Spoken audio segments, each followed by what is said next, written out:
Hi, hello to all of you. Thank you so much for tuning into this masterclass. My name is Jia Tori, and I'll be one of the facilitator for this masterclass. We're very lucky today to have Philippe de Trémiol with us. So the concept here of the masterclass for any of you who has never participated to any is that we have a set of questions that we prepared before. We'll just have kind of informative conversation, and then we'll be able to answer any questions that you may have. At the lower right corner of your screen, you'll see a little kind of a question emoticon in which you'll be able to ask along the way any question you may have about anything that you deem interesting. For the rest of you, you'll be able to vote whether you think this is particularly interesting or not, and we'll be able to know which question to prioritize afterwards. So I hope you're well seated, that you have a bit of a glass of water or coffee or something to make this as enjoyable as possible. And yes, we'll have Philippe de Trémiol introduce himself briefly, and then we'll get to the questions about what to choose between startup, small, medium enterprises, or large group. It's personally a question I was wondering a lot, and I was asking myself when I was looking for my first internship or my first job. And so we're very lucky to have him with us today. Hi, Philippe. So how are you? Hi, Julia. I'm fine. Thank you so much. Very happy to be here today. Thank you for your time. So before getting started with the actual questions, would you mind telling us a bit about yourself and your professional and academic background? Sure. I started at Sciences Po in Paris quite a few years ago. I then spent 3 years in audit with Arthur Andersen in Paris, and in the UK I spent quite a bit of time on the Channel Tunnel project, which gives you an indication of when I did start my career. And I then did restart my studies, went to New York to get an MBA at Columbia Business School. And at Columbia, I had huge internal debate about either joining entrepreneurial project or getting to more structured organizations. To be very transparent, I think I was personally quite indebted by the MBA process. It was self-financed, and clearly I did not want to add leverage to leverage, and I chose the safe bet. So I joined Boston Consulting Group, spent 3 years, 1 year in Paris, 2 years in New York, advising very large corporates like Coke, British Airways, Unilever, Seagram, on a mix of strategic and operational projects. Found it quite interesting, but I lacked a little bit the direct impact. One example is I advised Seagram for about 6 months on their spirits business, and more specifically on the Martell cognac brands. We made lots of very detailed recommendation, worked 16 hours a day for 6 months on that. And just to cut a long story short, one of the recommendations was not to add one new sub-brand for the duty-free segment. Well, 1.5 years later, I was in JFK and I found a new brand in the duty-free segment for Martell. So quite frankly, I found I hope some of the recommendations were followed, and clearly this didn't come for free, as but that's the part I found a little bit less attractive. So I then evolved to investment banking, M&A, joined Morgan Stanley in London. Advised quite also very large corporates, primarily in the retail sector. The merger of Carrefour and Promodes, the stock market introduction for Inditex, which is a parent company of Zara, was in Spain, was also a fairly good, fairly interesting deal. There I found much more impact because clearly things were happening, mergers were taking place, acquisitions were taking place.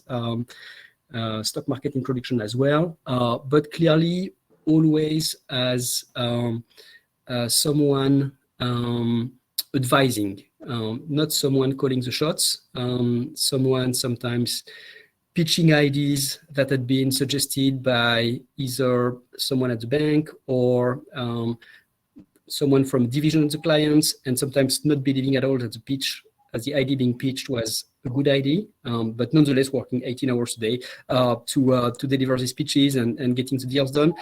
And also, seeing more impact clearly, but also being in the spectator's seat all the time, which I did find after a few years a bit frustrating. So I then had an opportunity to move to what I call real life. I had been advising Carrefour to dispose of their auto centers, and we had two competitors, Feu and Noroto.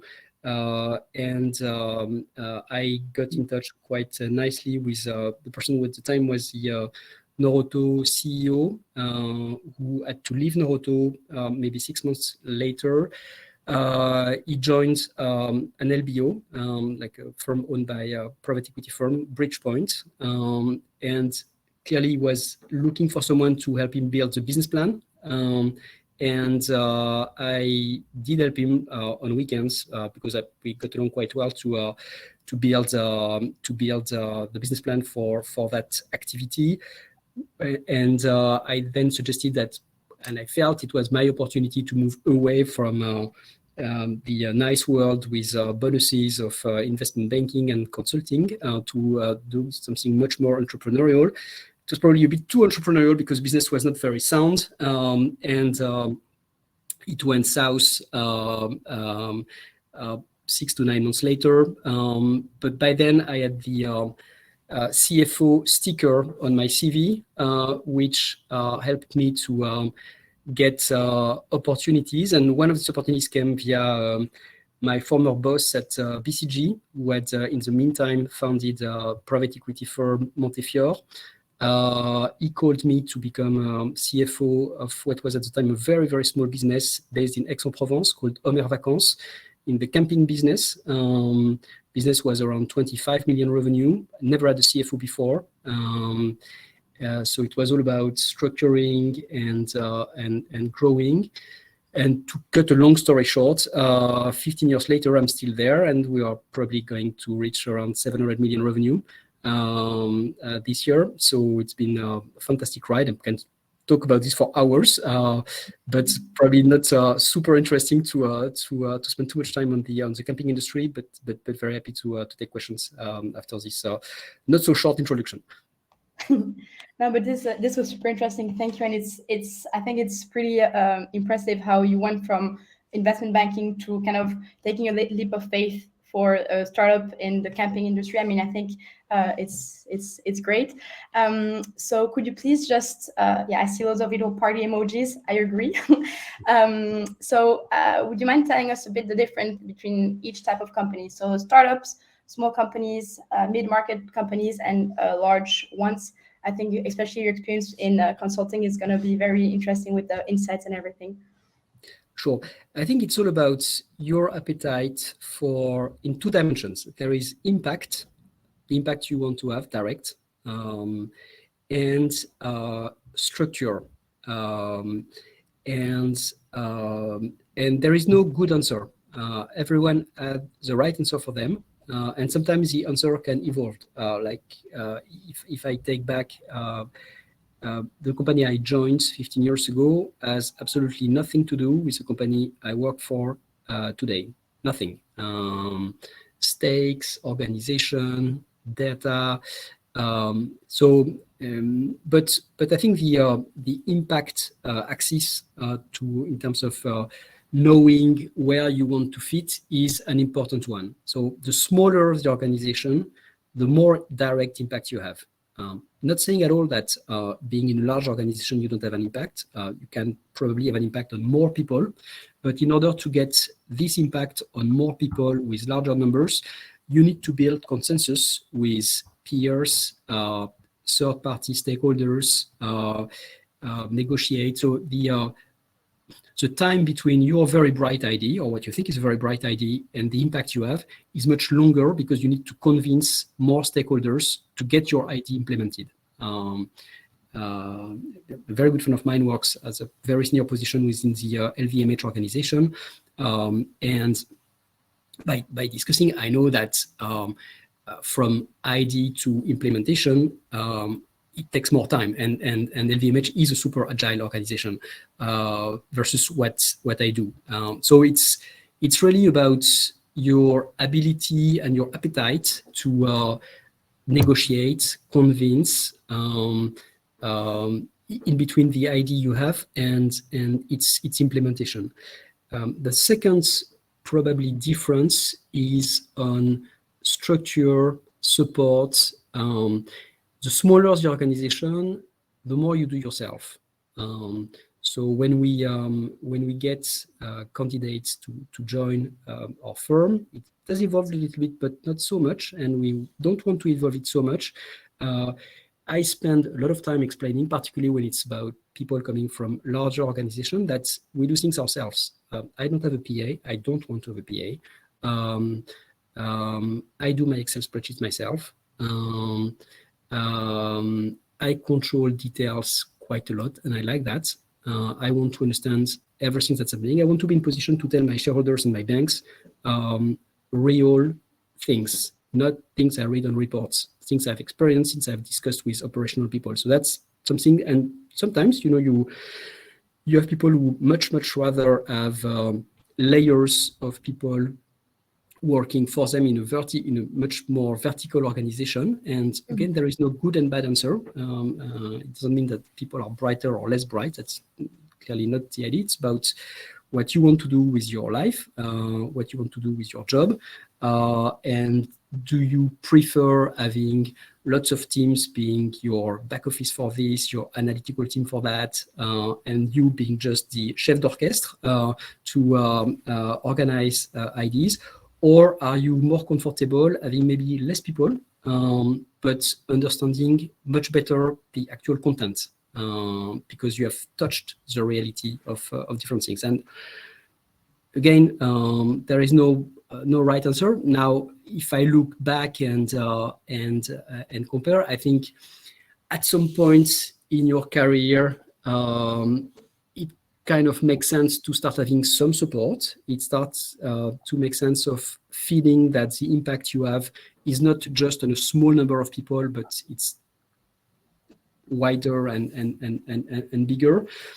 And I think the mid-cap organization does fulfill quite a bit of an answer for a wide range of people. I think I probably could not work today anymore for 20 million revenue type business like Omer when I joined in 2007. I have zero appetite for working in a CAC 40 or FTSE 100 business. I think there's too much politics involved. I think the time between decision and action is too large, and I don't minimize the pleasure you can have in these organizations from having an impact that is totally global on millions of people. But I think the mid-cap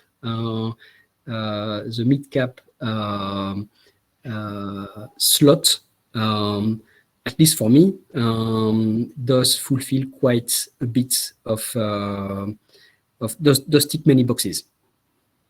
All right, very clear. And so if we kind of have to wrap up a bit, so which would be, let's say, the advantages and disadvantages of a start? So you mentioned the potential lack of structure, which could be something that could be a bit challenging, but on the other hand, you get your hands dirty on a lot of topics, so you learn a lot on hands-on. What else would you put in there? I think at every age and in every organization, learning is very, very important. You don't want, at least I don't think it's very good to be in an organization when you do the same all the time. So that means either you change job regularly to challenge yourself with a new industry, new colleagues, new peers, new people, new clients, and that's sometimes very good and refreshing. Or you join an organization which is growing fast. I think that's it's a nice sweet spot, and you need to have a mix of 90% luck and 10% talent to land that type of job. But fast-growing business is very good because the business cannot be structured the same way in terms of systems, in terms of tools, in terms of access to external resources. When it's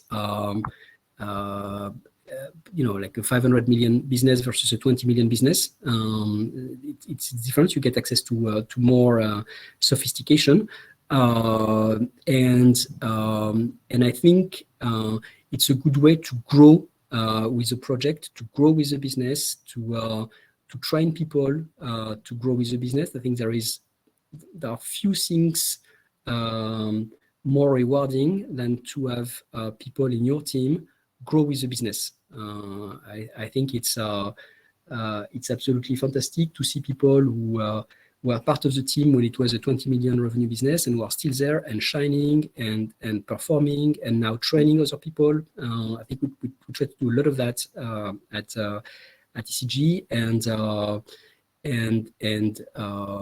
because then you get a group of people who know the business inside out, who know the challenges of starting at the very operational ranks, be it at the headquarters or on the field, and we then have a real understanding of what clients expect when they buy from you, and they provide a unique approach versus people who come from very prestigious universities and or consulting firms, and or just people like me when I joined 15 years ago. I think you need a mix of people who come from this type of organization with very good training, because they can look at problems and have good analytical skills. But these need to be confronted on a daily basis with real operational expertise. And though joining an organization, irrespective of the size, where on the field experience, internal promotion is equally rewarded as getting bright new shining stars with nice resumes, is very, very important. It's very easy to impress when you come with a very good school and or very good I was going to ask actually. But this needs to be confronted with actual operational experience. Yeah, you have to be able to give value to those names because in the end, it's a good introduction, but in the end, you want results, you want actions, and you need all of that to validate those aspects. Exactly. Very interesting. And so regarding kind of more bigger groups, then so you spoke about how at the beginning that's what you chose because of course first you were self-financed for your MBA, but what were the aspects that you really enjoyed in those large group in regards to the ones that you would kind of disliked? I think there are plenty of aspects that are very exciting about being part of a large group. I think you get access to resources in terms of training, in terms of career management. You have a number of programs for graduates in particular, where you start 6 months in one department and then you get 6 months in another department. So just to get you to be the final product, and clearly at a small cap or even mid cap business, we don't have the luxury to do that. People do have to do their job, and which doesn't mean that if they excel in their jobs, they cannot do another job totally different 2 years or 3 years later. We have plenty of examples at ECG who have done that, but it's less structured. So the very large group does bring structure, does bring training, does bring also resources, does bring, I mean, for some people it's important, and I'm not saying that when I was much younger it was not important to me, but nicer office in super prime locations in Paris, London, in New York, it's nice to go into an office building which is like always marble and everything, and in a small cap or a mid cap you have less of that. Personally now I'm super happy and I'm more comfortable in this type of more humble settings in terms of office space. But it's when I was with BCG in New York, I mean the office building was super nice. There were lots of free coffee and things that you now today you get every self-respecting startup offers this type of perk, but 20 years ago that was clearly not the case, and large caps do bring this type of perks, and it's very easy to say, oh, it's not important. It's nice, and when it's there, I mean, it's fine to enjoy it. But I guess it's also about what motivates you in your job, because I think if you're motivated, you do a good job. That it's kind of like a virtuous circle. So are you motivated about the prestige of the company you work for? Or are you motivated by the money you make, or by the culture, the mission? I mean, it's also about understanding what's on top of all of those values, and then from there you kind of choose accordingly the company you want to invest your time and energy into.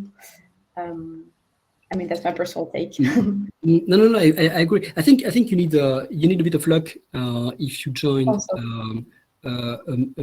You need a bit of luck anytime. But the harder you work, the luckier you get. It's exactly the magic sentence. Yeah. So it's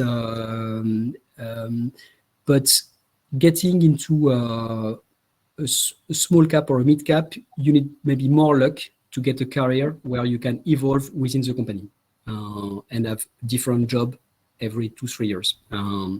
Getting into large, and if you are successful into a L'Oréal, an LVMH, one of these like super prime profit making clever organizations where HR functions are strong,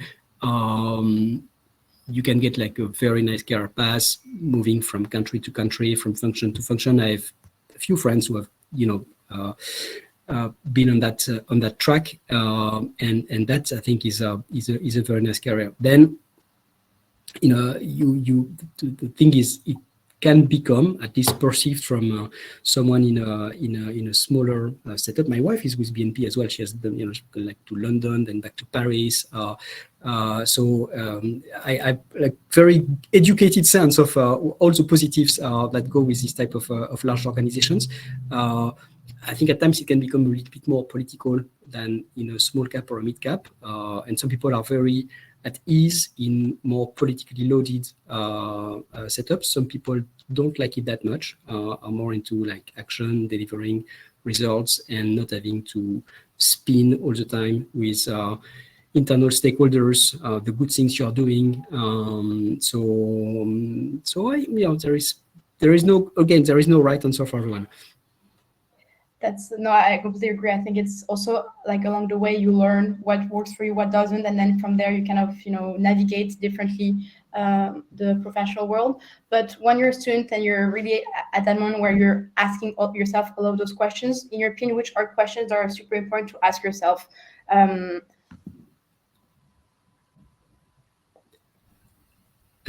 Sorry, I missed that, Julia.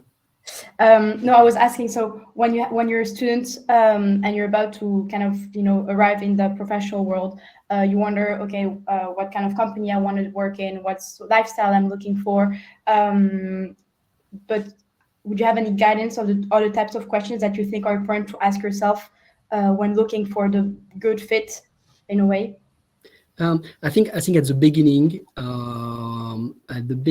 at least that's getting into an organization that will give you training is always good. Like not for the first 10 years, but the first 3 to 5 years, getting into an organization where you have people a bit like you, but 3 years older or 10 years older, and they can explain to you how things work, is not a waste of time.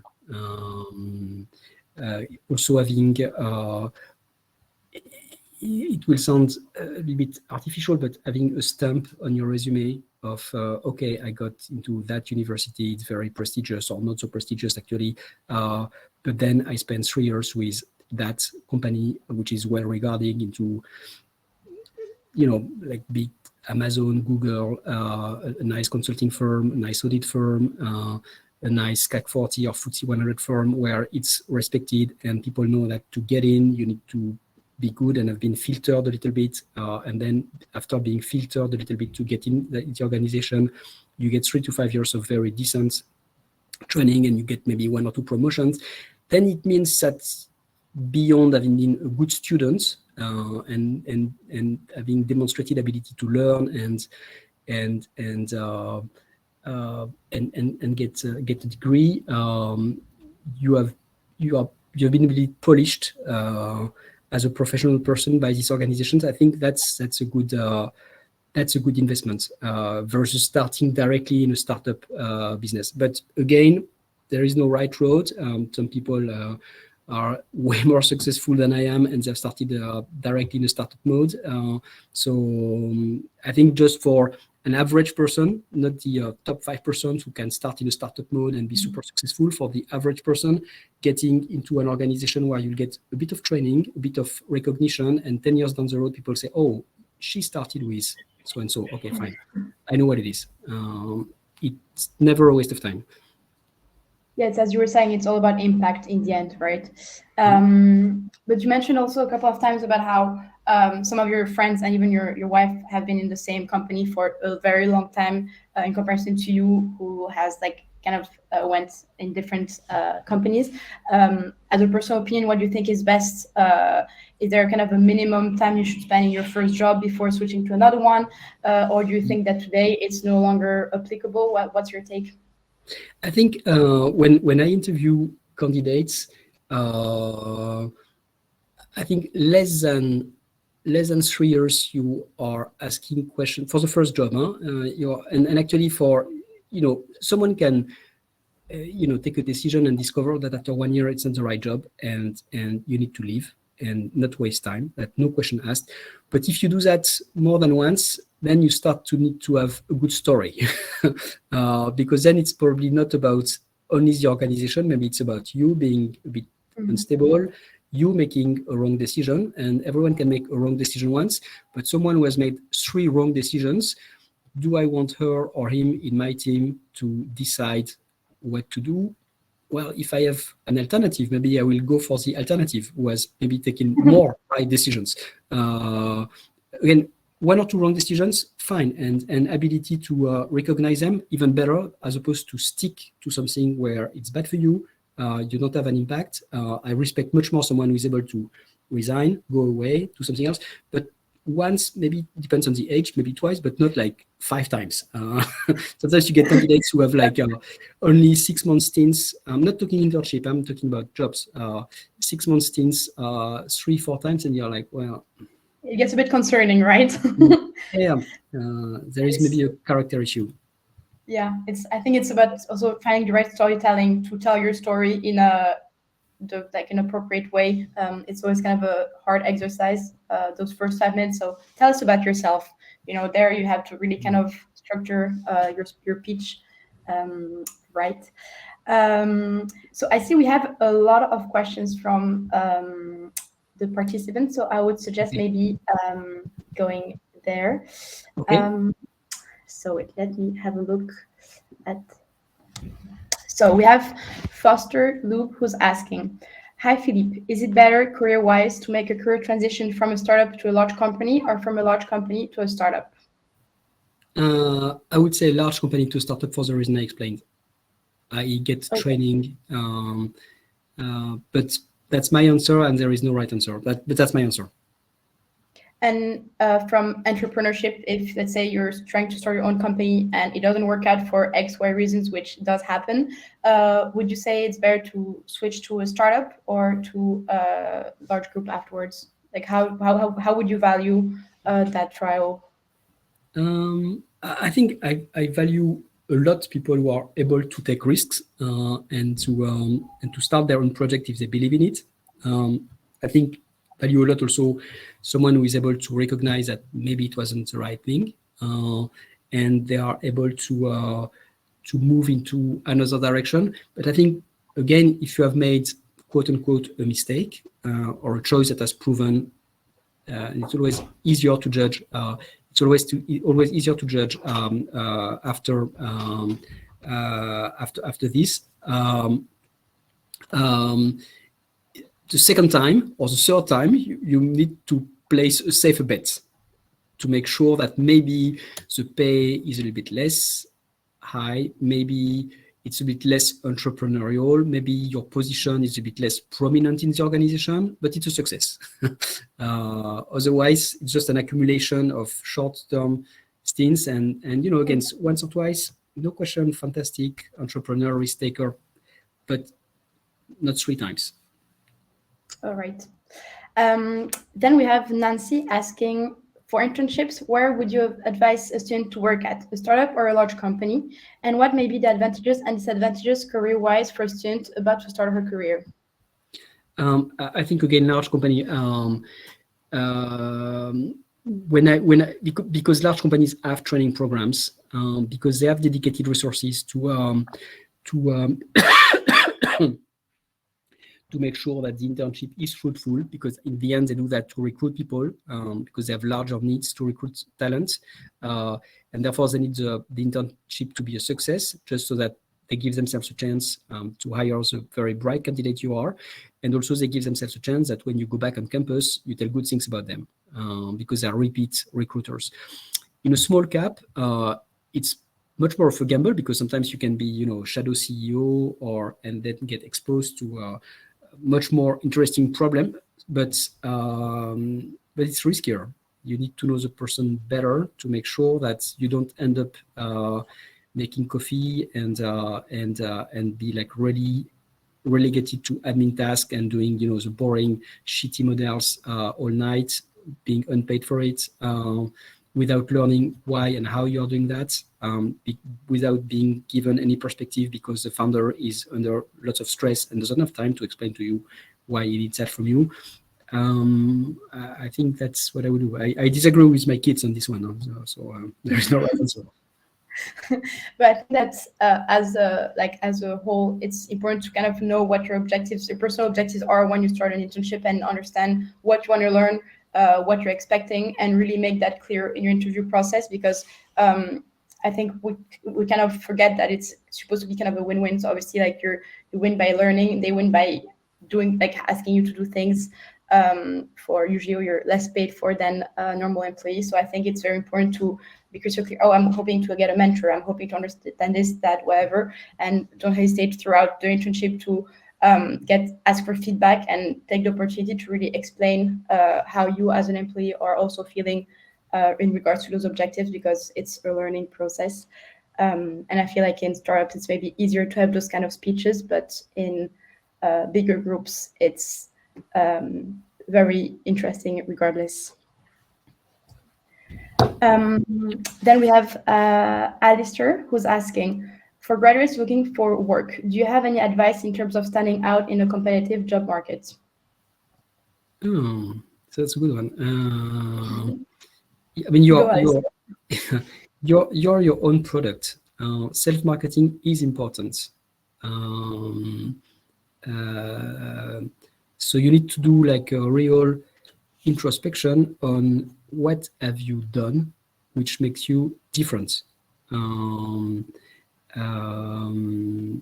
and put these elements when you answer questions, and not put them in an obvious way, saying, oh, I've done this and I've been part of this sport organization, and oh, I actually helped on an NGO to do that, and oh, I was actually first in class. No.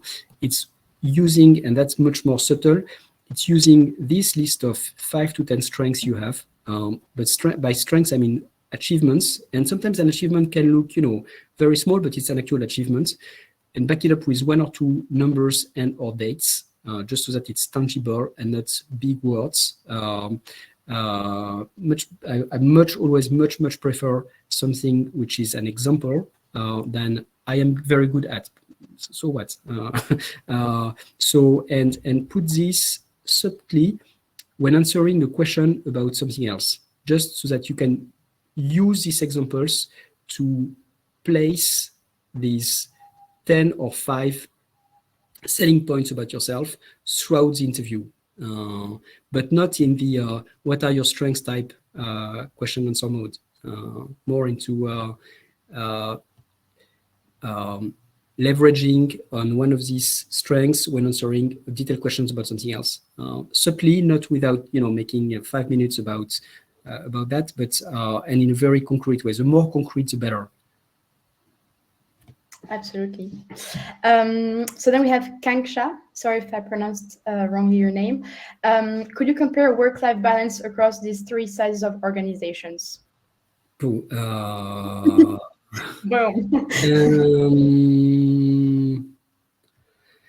I'm a bad example because I've always been, I started almost with M&A type job. So I'm in fast-growing mid-cap, so still work crazy hours. But broadly, I would tend to think that in large caps, except when you are in a project, except in some like very, very on average, people may have a better work-life balance, if only because the HR department is larger and there is a stronger sense to have policies from HR to comply with work-life balance. I think the smaller the structure, the less of these HR barriers and processes you have. And so the smaller the structure, the advice is you need to get a reward for it, and so you need to get either equity, or it needs to be your project, or you need to get like a clear association with profit, because if it's a small organization, you're likely to be in a less structured environment in terms of work life, and clearly then it's more about I think it's about work-life pay balance. Work-life is nice, but I think you should look at job in terms of work-life compensation and find your right balance. No, absolutely. It's about really trying to understand what makes you happy, because a happy worker is someone that does well their job. So it's the $1,000,000 question, I believe. So another question for Alistair, who's asked a lot of questions. So it's great that you're that interested. So what do you look for in a CV when you have a profile? What are the green flags, let's say, that you're looking for? Honest answer, I look for brands. In terms of school, in terms of former organizations, because that will give me a sense that the person has been filtered already. So I view this as quite important. That's maybe just me, but it's important. Second is achievements / tenure in the different in the previous jobs. Again, someone who has been like just switching job every 3 months, every 6 months, it's not the same at all as someone who has stick around for 3 years and delivered and or gotten a promotion. And also the story. I think it's very important, the story about why did you change from job A to job B? Why did you choose job A after university? What were your other options? What was your thinking process to go to job A? How consistent is it with what you have? And clearly, when I was at Columbia, I had no idea I would end up super happy in the camping industry. Now I can rationalize why I'm here, so rationalization, post-event rationalization, is very important into telling your story. Again, it's about self-marketing. And self-marketing is about selling a story. The story is yours. It's unique. And every story has strong points and low points.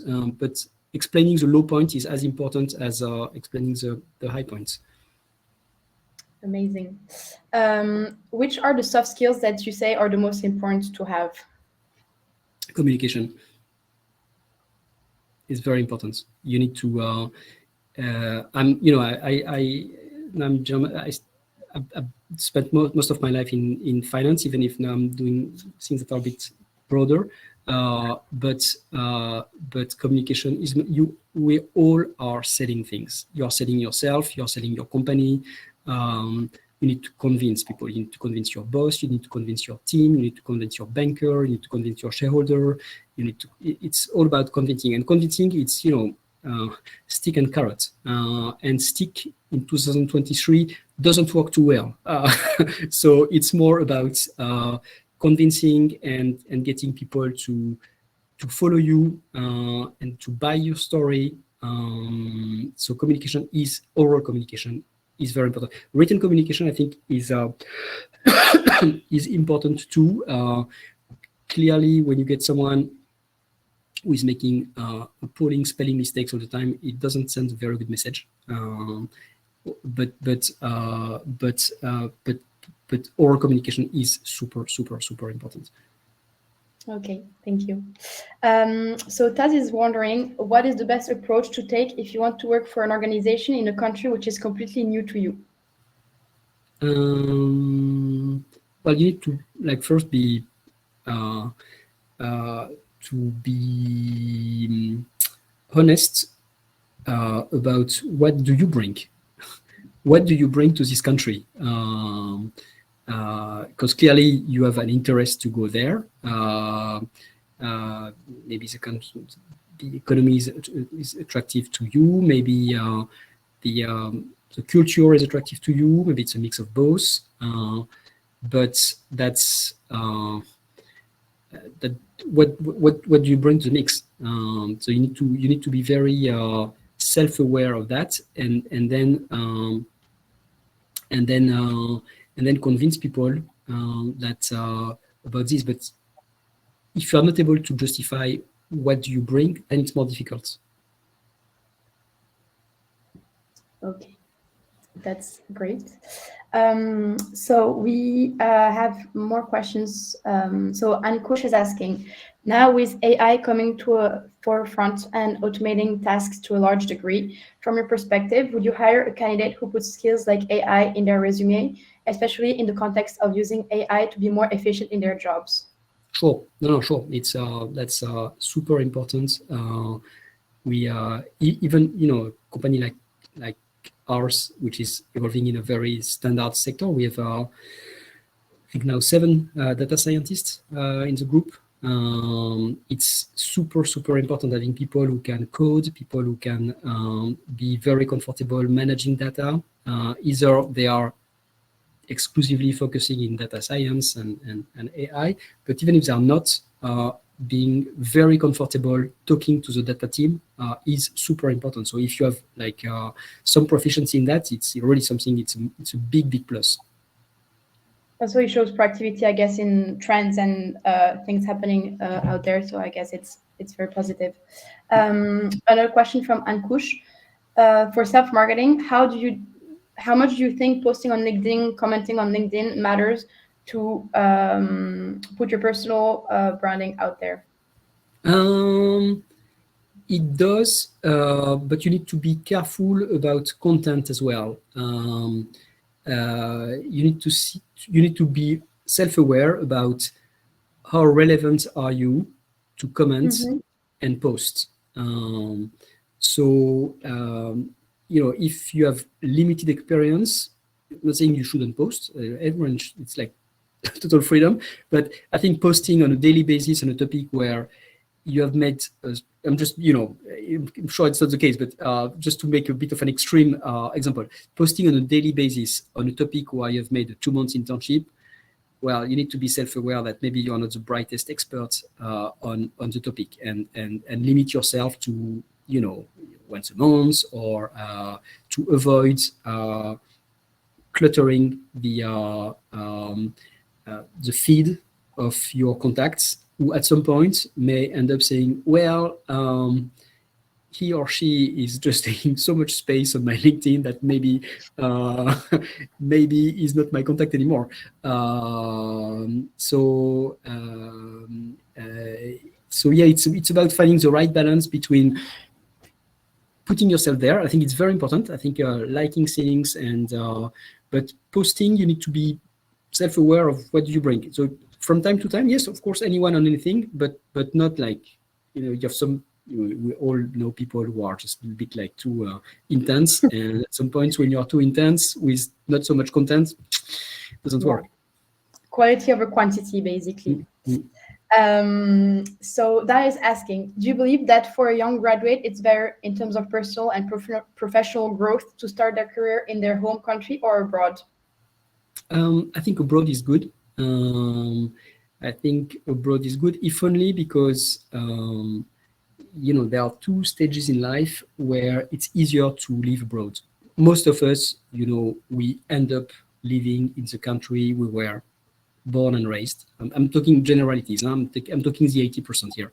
Uh, um, but the opportunity to work and live abroad, it's either when you're at the very beginning of your career, you don't have a family, it's easier, you're much more flexible,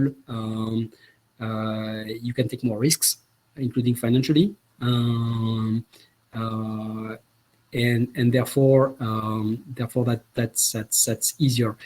Then working abroad later means either you are in one of these super large organizations and you get a promotion and you are head of marketing for Unilever in Germany, or you are so you get this type of promotions based on your skills, but there are less opportunities to do that, because today, and particularly with tools like the one we are sharing today, you have less people who are sent as expatriates into another geography by large organizations. So there are still plenty, but it's more competitive. So I would definitely say at the very beginning it's very good, and it gives also a good sense of someone willing to take risks, be out there, experience challenges, because it's not it's all nice, but sometimes it's less nice when you are abroad. There are pluses and minuses, and The grass is not always greener on the other side. exactly. And so what qualities and proficiencies do large companies like BCG, for example, look for in candidates? Is it more personality or more prominent qualifications? It's it's a mix of analytical skills, ability to solve complex problems for large organizations, be credible when you are 23, 24, 25 in front of people who are 40, 45, and have been in the industry for 15 years. So it means like your strong analytical skills, very good communication skills as well, because you stand there and you need to grab data, you need to make friends, quote unquote, with junior clients, just so that they can open up to you and explain what they are doing. So just so that you can analyze what they are doing, get data from them, and understand what you would do differently by brainstorming with your BCG team, and then sharing recommendation on how to improve and quantify the impact of the improvements. So it's really a mix, but it doesn't work as if you don't have content, i.e. ability to grasp and process a lot of data very fast yourself. Efficiency. So during the first 5 to 7 years, what should value more? Training and learning in a big company, job title, salary, or leadership in a startup? I don't know. I don't know. I mean, the one answer, but I think I've mentioned this twice already, so I start to sound like a parrot. Is really, I would personally advise, and again, my kids think very differently, and maybe they're right, that you should start and having the first 3 years, if you can, in a company that gives you a good stamp, which is well recognized, and 10 years from today, people will say, "Oh, he or she started in marketing at so and so, or in finance at so and so.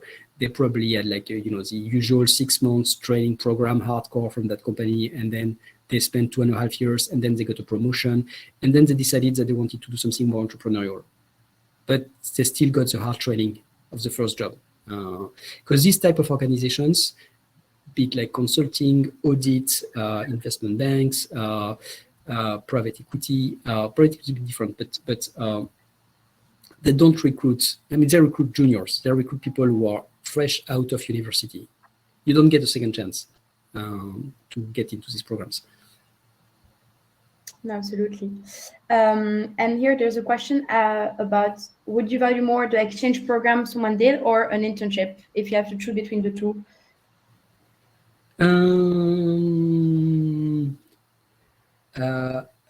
It depends on the content of both, but and it depends on what you've done before. But if you have already, I think if you have already a good university, and you have the option to do like very interesting internship, I would value that probably a bit more versus spending 6 months in a nice geography, being a student. And again, that's probably talking more as a father, knowing a little bit what behind the scenes in some exchange programs versus. So that would be my answer.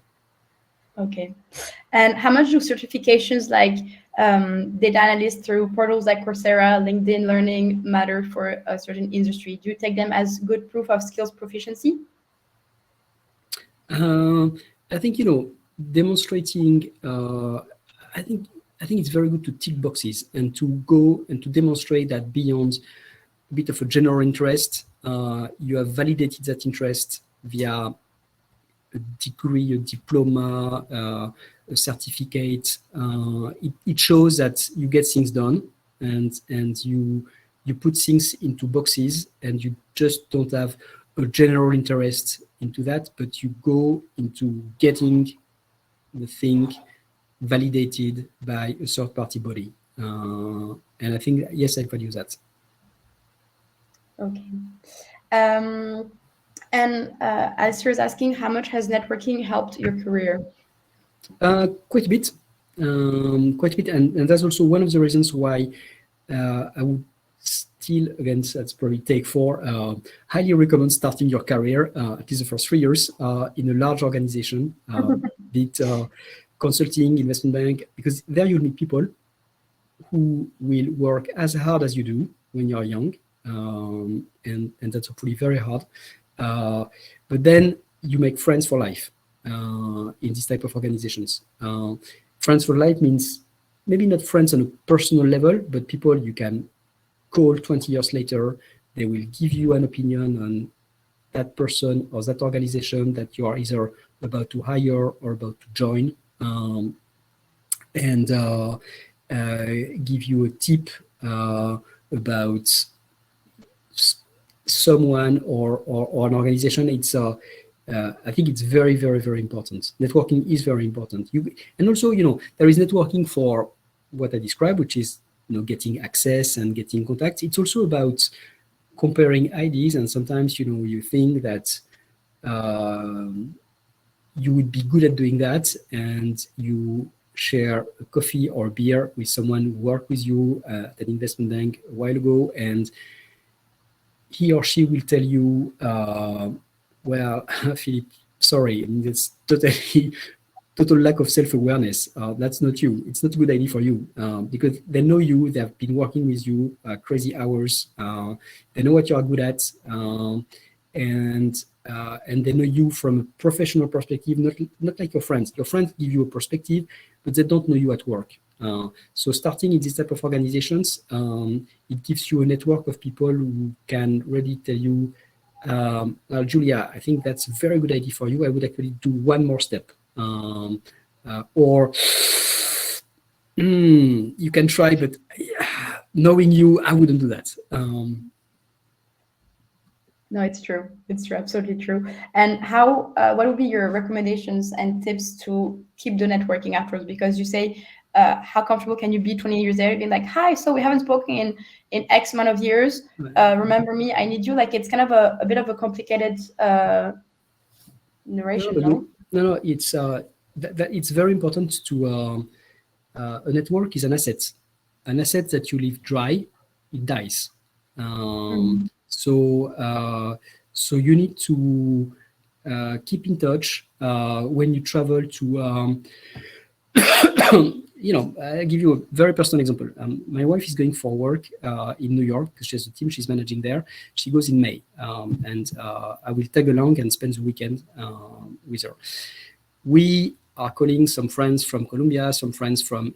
So we'll spend. We already like 3 or 4, drinks / dinners lined up, and these are friends, but it's also a bit of networking. And when people come to Paris, I always try to not tell them, oh, I'm busy, or let's go to one coffee very quickly. No, I say, come to my place for dinner, and I will invite so and so who was either at Morgan Stanley with us, or who was at BCG with us, or who was at Columbia with us, just so that we have this type of thing, and very clearly, the more you give, the more you get. So if you are the one who is either always busy, or the one who is always suggesting to go outside for a coffee and let the other people pay for the coffee, quite frankly, 5 years later, you're out of any circuits.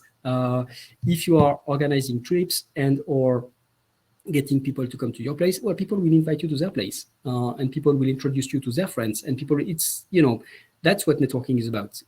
But it's first you give, and sometimes you give, and it's you don't get much in return, and it's not nice. It happens. But if you don't try, you will never get any positive outcome from networking. Okay, so it's like the amount you invest at some point comes back to you. So it's kind of like a Always. win-win at some point. Always. Long term, always. Good, great. And what is your suggestion for professionals in career transition? Meeting people, talking, being very open about what you want to do. Sometimes I'm 55, so at my age, for some people, professionally, it starts to be difficult. And so sometimes you have people who call you and they want to have lunch, but they're not very clear about what they want to have lunch. So you end up like spending 1.5 hours, which for me is a very long time for lunch. And in the end, you're not totally sure. And then you learn via a third-party source that, actually, he wanted to discuss job. Well, I'm not suggesting that you should jump at the throat of your friends and network in the first 5 minutes to just make it like the only topic of conversation, but you need to be a bit explicit, and you need to be explicit, and then you'll get more, because people will again be in position to either introduce you to people they know, or try to, and sometimes it doesn't work, but at least they try. They will give you ideas, they will give you contacts, they'll give you feedback. I think so internet is nice, LinkedIn is nice, but actual physical meetings is very, very, very important. You need to have a core network that you feed. Okay. So we have maybe 2 more questions before the end of this masterclass. But so Jonathan is asking, so a bit of a personal question, but at the moment, I'm close to achieving a graduate program of 3 years at Coca-Cola with a professional diploma. I also wanted to do a bridging year and get a master's degree at university. Is the graduate program of Coca-Cola worth giving up continuing to study?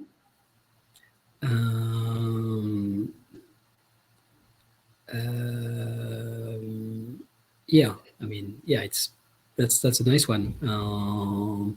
That's a nice one too, and it's one where I think Coke has probably invested in you quite a bit.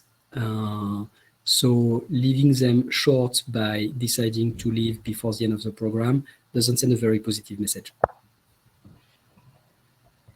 Okay, yes, and good luck for that perhaps last round. But it's very impressive, the graduate program of Coke. Yeah. It's, yeah. Good job. So yes, for everyone asking, this session is recorded and you'll be able to find it on YouTube on the Job Teaser EMEA page, or of course on your career center, for sure. I'm looking through the questions to see which one. Actually, this one from Mohammed. So you keep on talking about how you would recommend starting in a large firm, but at the moment there are so many layoffs in tech. For example, Google fired 12,000 employees recently. So it's a bit confusing and scary to go towards that road. So what would be your advice in regards to that? Well, there is not only GAFA, there are plenty of large organizations, be it in the hotel industry, luxury goods, consumer, consulting, investment bank, who are recruiting and who have difficulties to recruit. Yes, I mean, I read the press. I know that Google, Amazon, they are Twitter, they are restructuring it a bit, and that's clearly, I'm sure, very worrying for people starting their career, because these were fantastic, and they still are fantastic opportunities in terms of learning experience. Getting Amazon on your resume at the first experience is something that carries quite a nice load. But it's there are other types of companies. I think what, just to end up on a very optimistic note, and I hope it doesn't sound overly optimistic, but look at the demographics. Your generation is super lucky. My generation, unemployment was a real fact of life, because it was hard.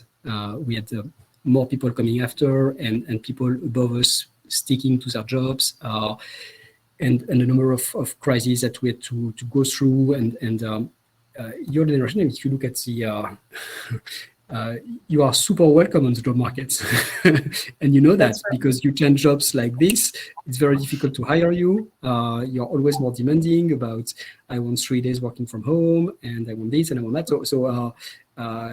It's I mean, you should really be positive, because the demographics are with you. But it's all about I'm not minimizing. It's always difficult, and there are always challenges, and I